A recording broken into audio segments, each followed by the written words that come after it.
说实话，在你的身上，我是考虑了很久的。你原则性很强，不过你也知道，一市之长这个位置，还是有许多人垂涎的。前一个阶段，我一直不好表态。不过，最近这2个月，我的想法渐渐定型了。我觉得，还是你政治上强一些。不，黄市长，我这个人呢有这样一种想法：当官当副的，吃菜的吃素的，穿衣服穿布的。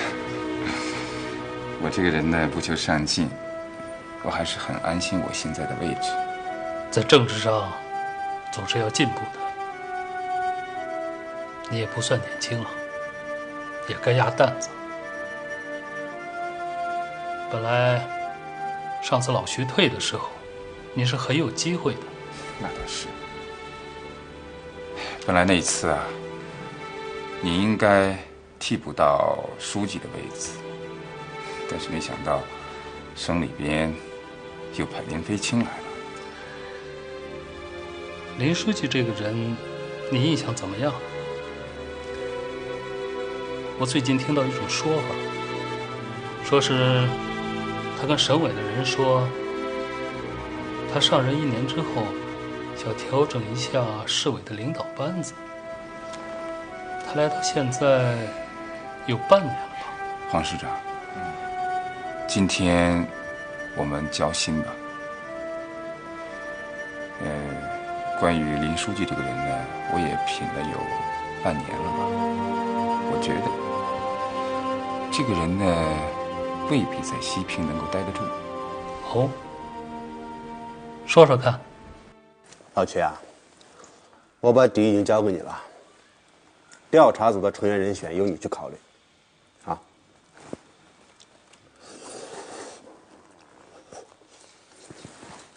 原则上还是那句话，不管事故背景有多大，不管牵扯到谁，都要一查到底。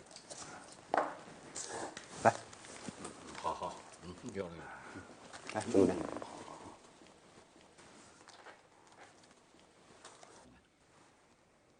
那要牵扯到市一级领导呢？就是牵扯到我，也要一查到底。林飞清这个人呢，锋芒太露，气太盛。这个表面上的风风火火，掩盖着实际上的经验不足。主要的是，这个人有野心，西平只不过是他的一块跳板。像这种人啊，有一个特点，就是原则性非常强，一尘不染，绝不在任何小事情上让任何人抓住把柄。你比如他下去到别的部门检查工作，每次回来之前都要把后备箱先打开，看看有没有人给他送东西，如果送了，马上送回去。现在还有这样的人吗？这能说明什么？这不说明他廉洁，只能说明这个人志向高远。是啊，他毕竟年轻嘛。不过，我也有我的好处。我是不主张对大家太苛刻的。熊总编真是很抱歉，让你跑到西平来陪我吃方便面。等工作完了，我请你吃好的啊。好。哎，今天可算是酒足饭饱。好，那我先走一步了。好。哎，阿曼走啊。好。哎，我就不送了。请待。你坐。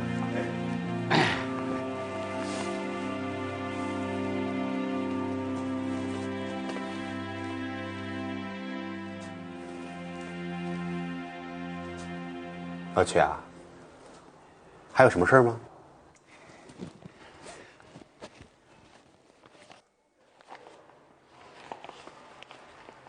这是我写的，有班子其他成员的问题，也有我的问题。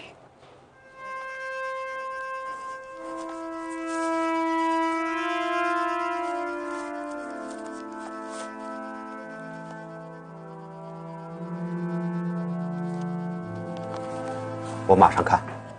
黄师长，有件事情，我一直想跟你检讨。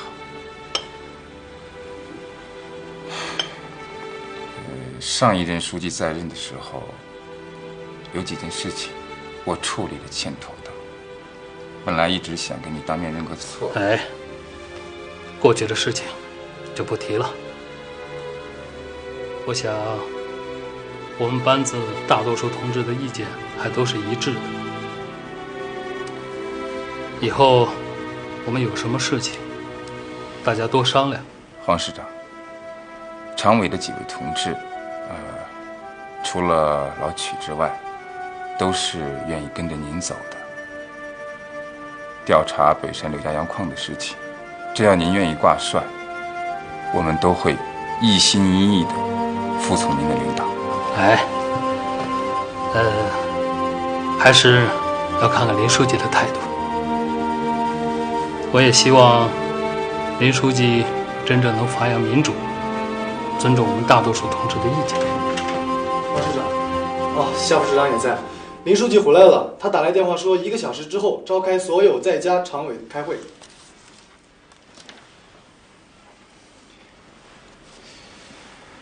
黄师长，我领会刚才您跟我讲的话的分量。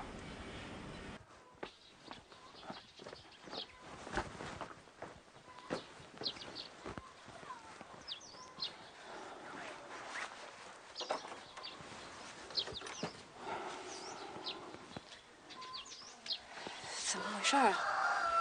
怎么都没人呀？不好说，会不会出什么事儿啊？不好说。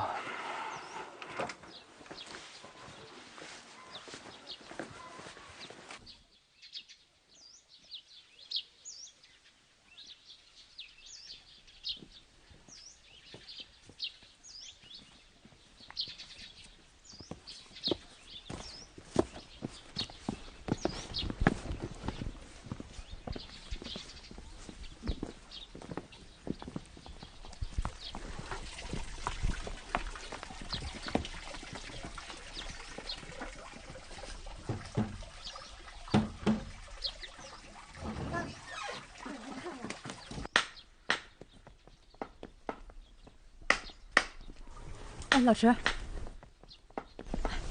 上去打听打听吧，跟那大爷问。走。大爷，我打听一下，李强虎家的人去哪儿了？不知道。那刘信芳他们家人呢？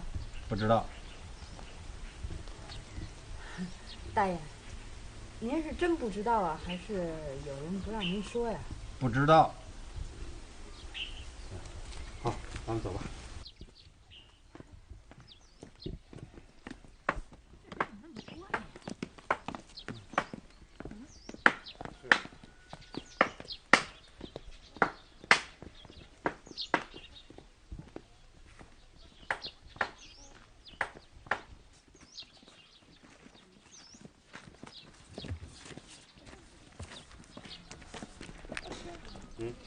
咱们赶快离开这儿，我不想再多待了。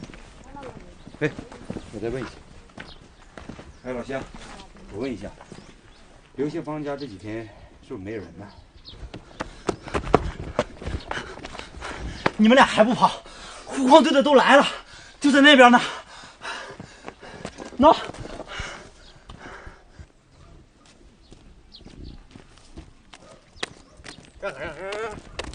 哎，喂，哎，李新池，怎么样？你们还敢上这儿来？跟我走！凭什么跟你们走？凭什么？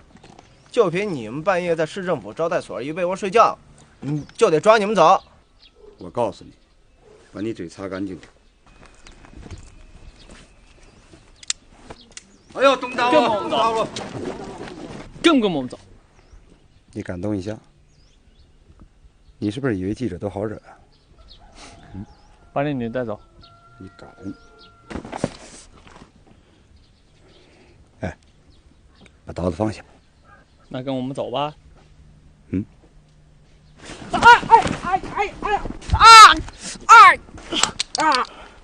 哎呦！怎么的？你过来，来。我问你，谁给你的权利拿刀对着人？啊？哎呦，哎，大哥别使劲儿，我错了还不行吗？哎呦，大家都看见了吧？护矿队光天化日之下，当着这么多人动刀子，他们肯定吓唬过你们，你们就这么害怕他？我问个地址都不敢说。我们还要在这儿查明北山柳家窑矿草菅人命、隐瞒事故的真相。他们害怕，昨天晚上陷害我，说我们干了什么？这说明什么？只能说明他们心里有鬼。有什么鬼，大家心里清楚。我不说了，我只告诉大家，他们瞒不过去。你们愿意信不信？不信你们就等着瞧，好吧？一会儿吧。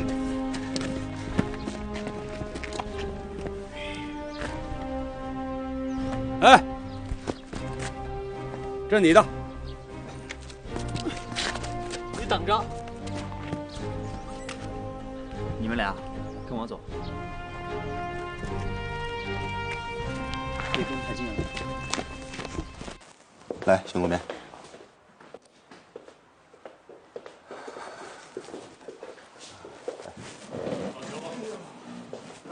来，好，欢迎。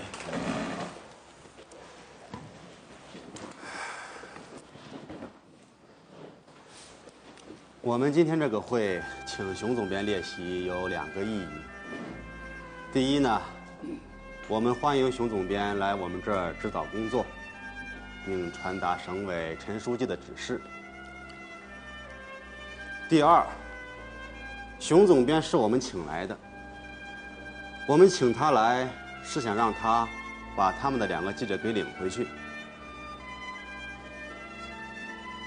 昨天这2位记者在我们政府招待所被保安关了半宿，我不知道他们犯了什么罪，而且我们市的报纸还连夜加班把这样一条消息登了出去，还上了网，甚至于把那样的照片登到网上去，这是为了什么？正常不正常？是谁允许这么干的？我说2句。我认为这个事件是很不正常的。据了解，省报记者杨明丽陈述，夜里大约2点30分，有一个蒙面男子进入了他的房间，使他惊吓之余冲出了房门，去敲省报记者池立强的房间。池立强也听到了叫喊，正要出门，就被保安堵在了房里。保安说没有见到什么蒙面男子，认为他们2个是通奸。那好，我很难解释的是，为什么杨明丽的衣服留在自己房间里，而人却到了池立强的房间？这很不合情理嘛。另外，保安说也不能确认他们2个是实施了通奸，只是说通奸未遂，这就有理由抓人吗？哎，即使是通奸了，你能随便关押人吗？连这一点法律常识都没有吗？所以我想啊，这件事是不是另有起因呢？还有，徐一平同志作为市一级的领导，到了现场，不是去制止保安的行为，反而在维护保安的做法，这不能说是正确的。因为实际上，徐玉平才是杨明丽的男朋友嘛。老许同志啊，我想插一句，让徐一平同志处理这件事情是我决定的。我觉得处理这样一件事情，没有必要让市委的主要领导亲自出面。处理这样一件关于治安方面还有道德风化的小事情，如果还要亲自向林书记和黄市长汇报的话，我觉得有一点小题大做。我让许一平同志处理这件事情是基于2点的考虑。第一，从工作角度上说，2位记者到我们市来采访，最初接待的是许一平同志。对于2位记者的情况，还有宾馆方面的情况，许一平同志呢，比我们在座的所有的领导都熟悉。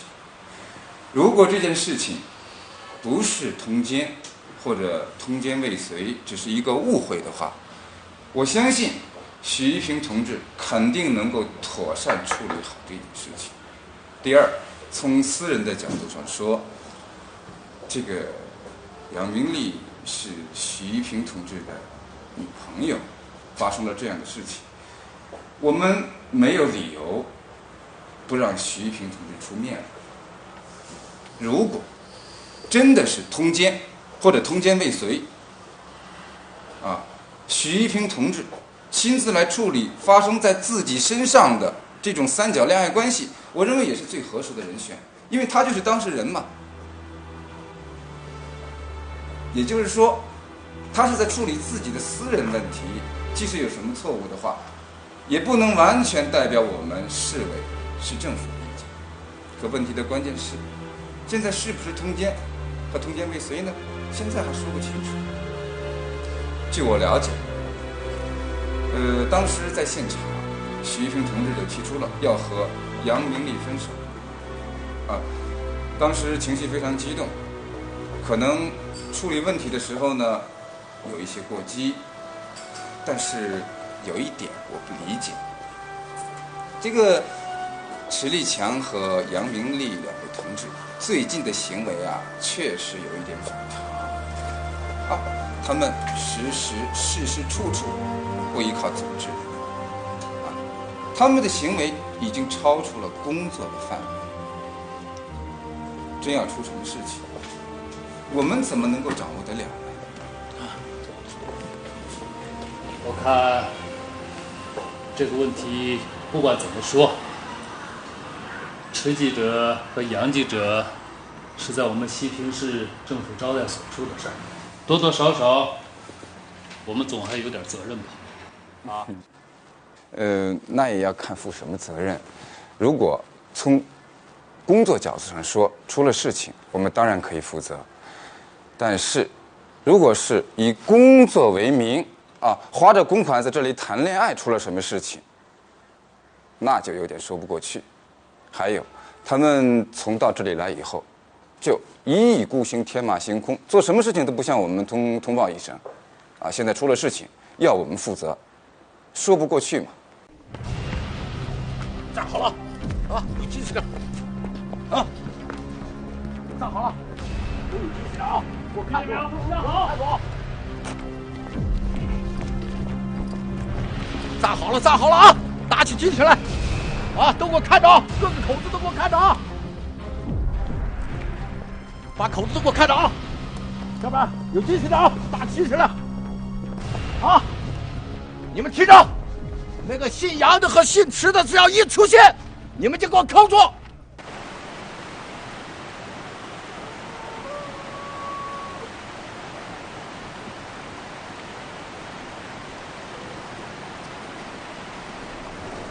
大爷，他们俩找你。大爷，我跟你说，我们呢，李大爷，那你们见面了，没事了，那我就先走了谢谢大爷，我们是杏芳和强虎的朋友。我们呢是省报的记者。记者找我干啥？大爷，我们呢想找杏芳和强虎。找他们？找他们干啥？哦，我们想找他们问一下矿上的事儿。我还找他们呢。他们去哪儿了？自从他们去了深圳，到现在没来信儿。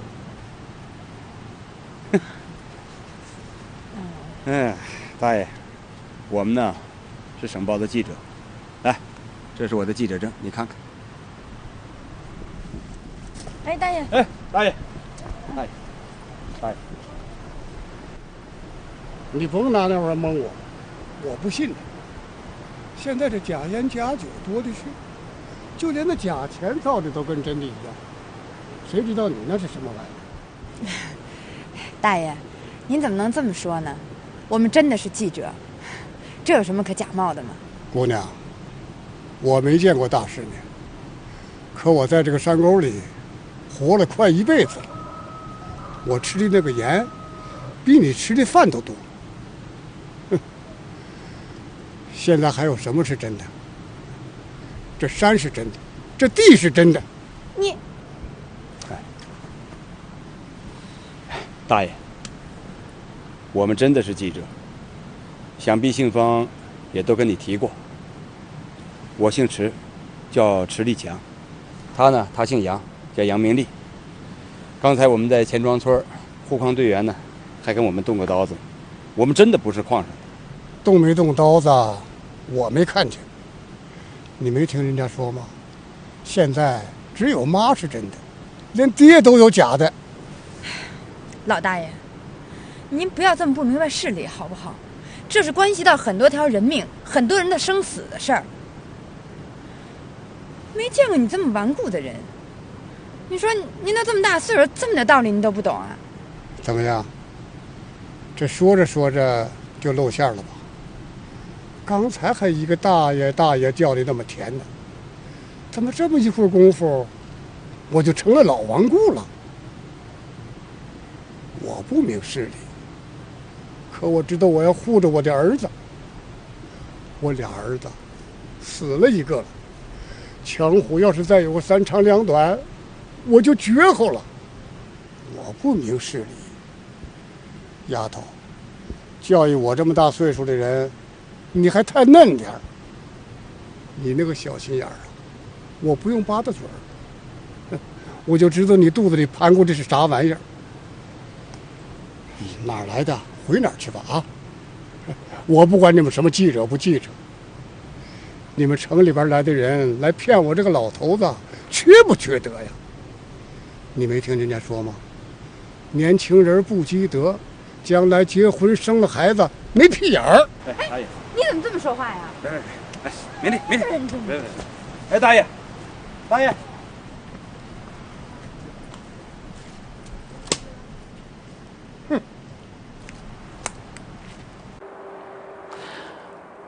你回来也看到了，他们现在仍然和叶有沈一样。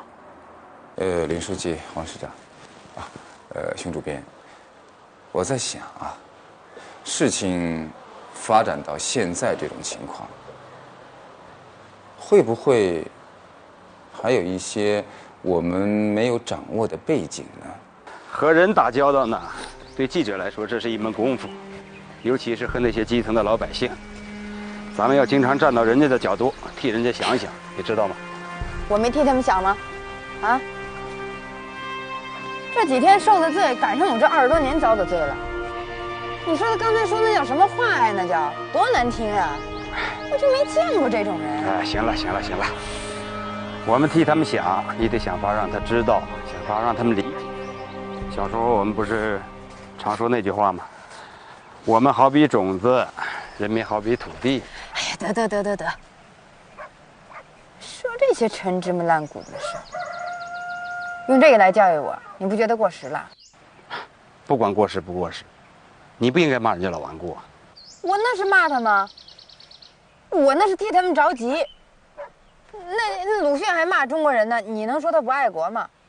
行，明丽，其实我很理解你，啊，但是你得想办法，让老百姓也都能理解你的苦处吧。咱们站到老人的角度来想想，一手拉大的2个孩子，一转眼没了一个。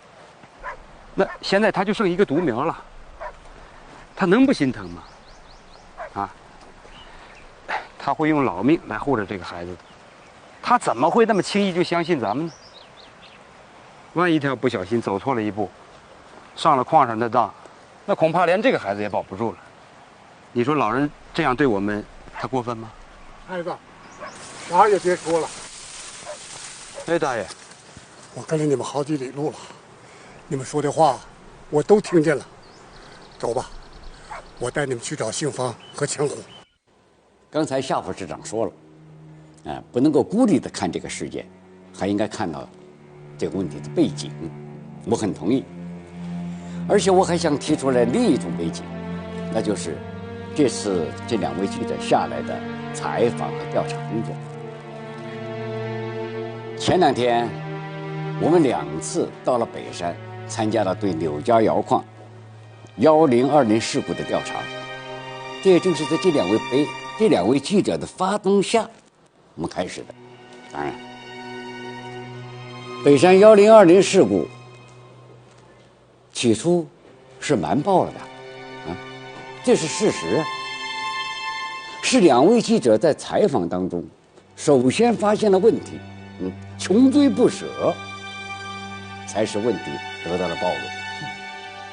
老曲同志啊，你这一句话，可把市里的调查工作全都给抹杀了的。关于这次1020事故的调查，我们市里的领导班子始终是掌握着主动，走在前面的嘛。好，对不起啊，我打断了你的话。不能说北山柳家窑矿的问题的暴露，首先是2位记者发现的。这个夏副市长和黄市长也做了大量的工作嘛。当然，黄市长、夏副市长都做了很多具体的领导工作，啊。我这里强调的是，主要是根据2位记者讲，他们这次的采访中，主要不止一次的受到了矿方的跟踪、干扰，甚至关押，因为他们一直认为这次事故不止死了8个人，还有更严重的瞒报。所以我想，昨天晚上的事情，是不是和北山柳家窑矿的问题有所联系？假如不是这样，当然问题就简单了。那么，假如是这样，北山柳家窑矿，它的问题是不是还应该重新提出呢？问得好。绕来绕去，又回到了北山柳家窑矿的问题。好，就北山柳家窑矿的事故调查，我再做一点补充说明。当时我们的调查结果一出来，我就向林书记在电话里做了汇报。林书记，是吧？也得到了林书记的认可。可是省报的这2位记者仍然不肯罢休，不断地提出一些新的疑问，甚至说他们找到了具体的证人。当时我们市委市政府很多的领导放下手里的工作，跟他们到了他们所说的那些有证人的地方。我们去了以后怎么样？他们所说那些证人根本就不存在。所以搞得我很烦，真的很烦。我们很多正常的工作无法进行下去。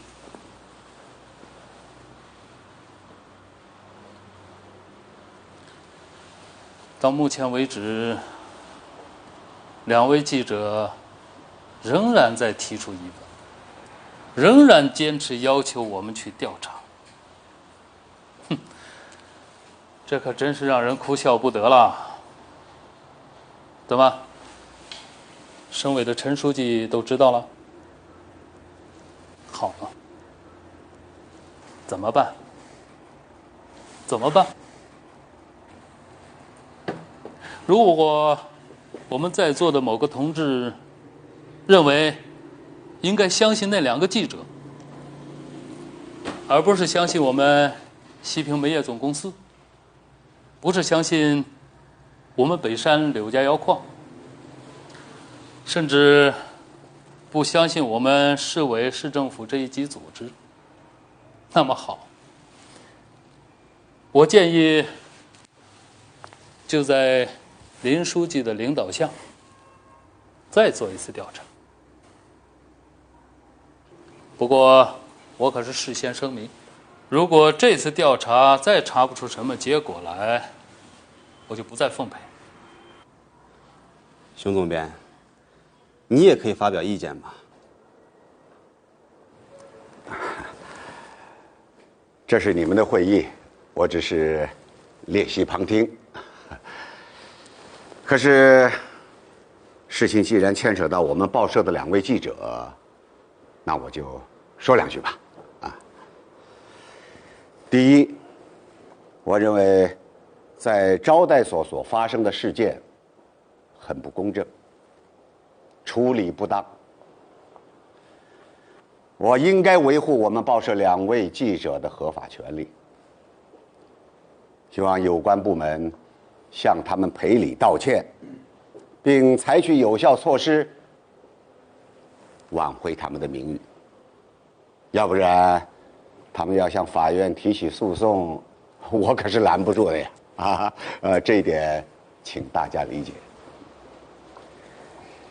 第二呢，2位记者在采访北山柳家窑矿的这个过程当中，我是听取了汇报的。我认为有必要对2位记者所说的事实再次进行核实。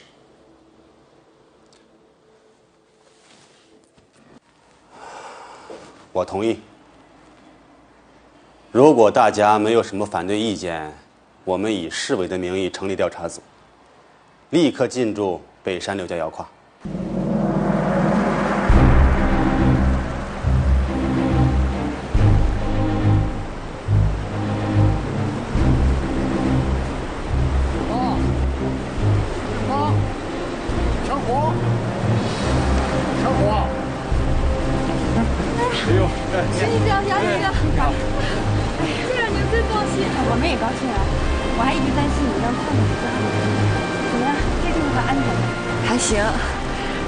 山，他们上哪儿去找我们呀？哎，这2位是谁？他们2个你们可猜不出来，他们也找你们呢。是吗？他俩就是22号从1号井里跑出来的，捡了2条命，你们信吗？啊，他叫刘家贵，他叫钱玉宝。真的？是，就跑出我们2个。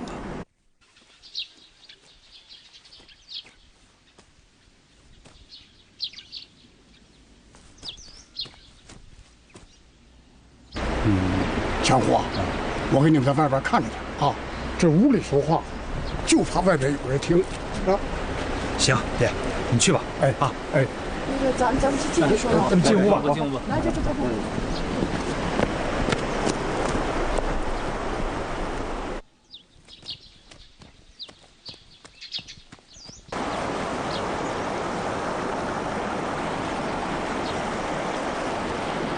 这个林书记这人咱们都知道了，这再加上这个吃红肉拉白屎的曲家谦，这林书记跟省里关系不一般呐。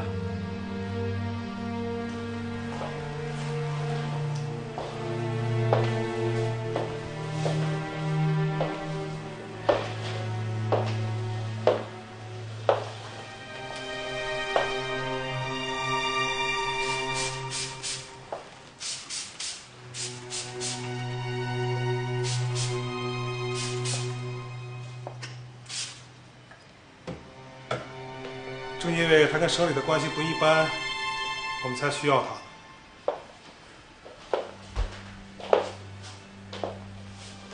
对了，小陆，你赶快回去准备一下，就装作什么都不知道。就是那两个记者抓不到怎么办呢？抓不到也得想办法抓。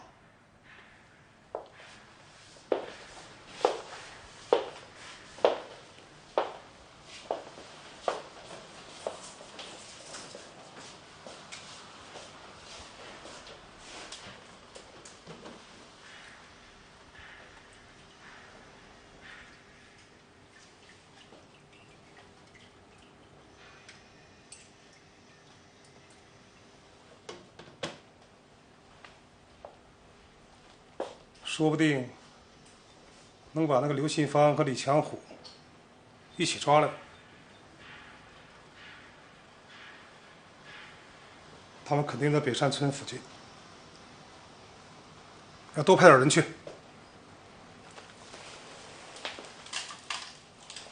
哎，李国振不是带了很多人去吗？怎么200多人的护矿队，连这点事儿都办不了？那我回去。你不要慌，还不到慌的时候。这些事情，要是到今天我才想得到，那这就来不及了。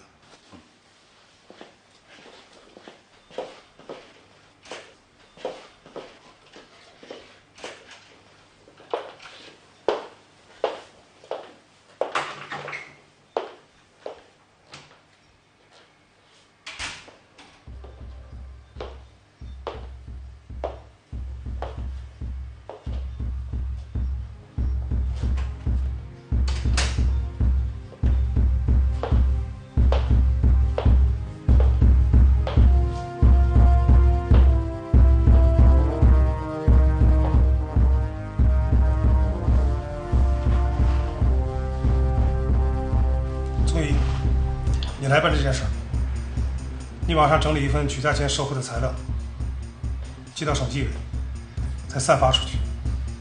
好。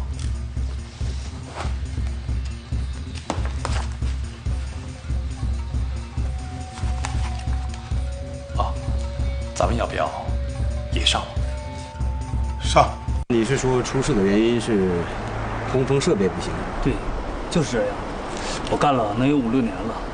多少还懂一点，1号井起码少挖了一条通风道，风机的马力和流量都不够，都是凑合事儿，都凑好几个月了。那怎么过去没出事呢？那是瓦斯浓度没到，也没遇着明火。我知道怎么回事。那天吃饭前，我从主巷道过来，看见他们炸一块石头。当时就有一个技术员不同意，说空气不好，不能点火。可是头不干，说没事儿，不炸万不成定额。结果这么一炸出事儿。就是说通风道不够，通风机的马力流量也不行，造成了瓦斯的气体大量积存，接着又搞了一次爆破，引起了这次瓦斯爆炸，对吧？是。那通风道为什么不多挖几条呢？省钱呗。马达坏了不修，马力不够也凑合用，这是常有的事儿。那这么干能省多少钱呀？那可省大了。要不国营矿怎么竞争不过私营矿呢？光知道掏煤卖钱，不往里投钱。哎，你们提供的情况呢，挺重要的。到时候你们愿意作证吗？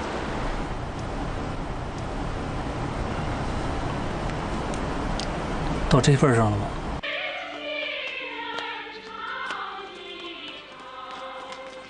朱科长，朱科长，啊，朱科长，那2个记者正在北山村后边3里，咱们人在那看着呢。准吗？他们正在那个地方跟人谈事儿呢，快去抓呀！多带几个人！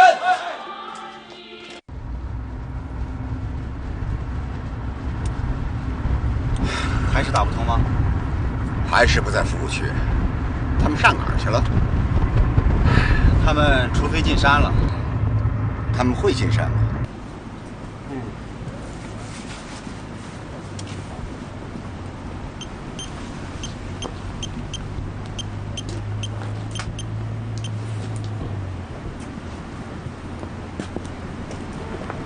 行吗？我再试试。没戏。但愿熊总编能在这多待几天。哎，你们再想想，还有什么情况可说的？想想还有什么？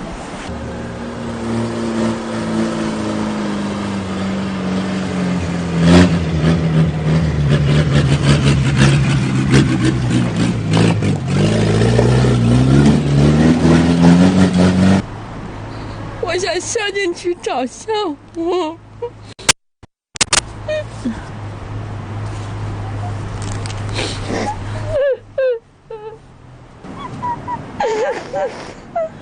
好了好了，新芳。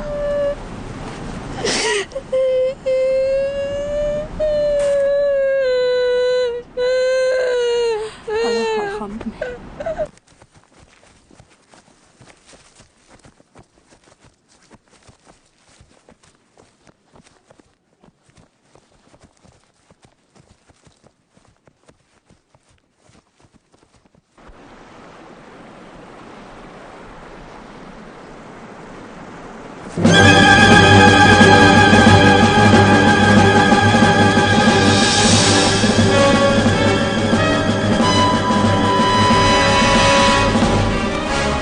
强龙，快躲躲吧，来了不少护矿队的呢。哪儿能躲？还得往山里跑。那你赶紧吧。喂，啊，对，是我。啊，我们在西平啊。什么？今天晚上？哎呀，不行啊，我这儿的事儿很重要啊。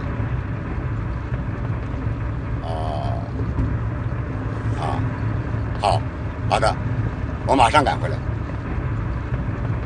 怎么有事情？中央调查组到了省城，要调查个大案子。他们点名让我马上赶回去。我了解点情况。你必须走吗？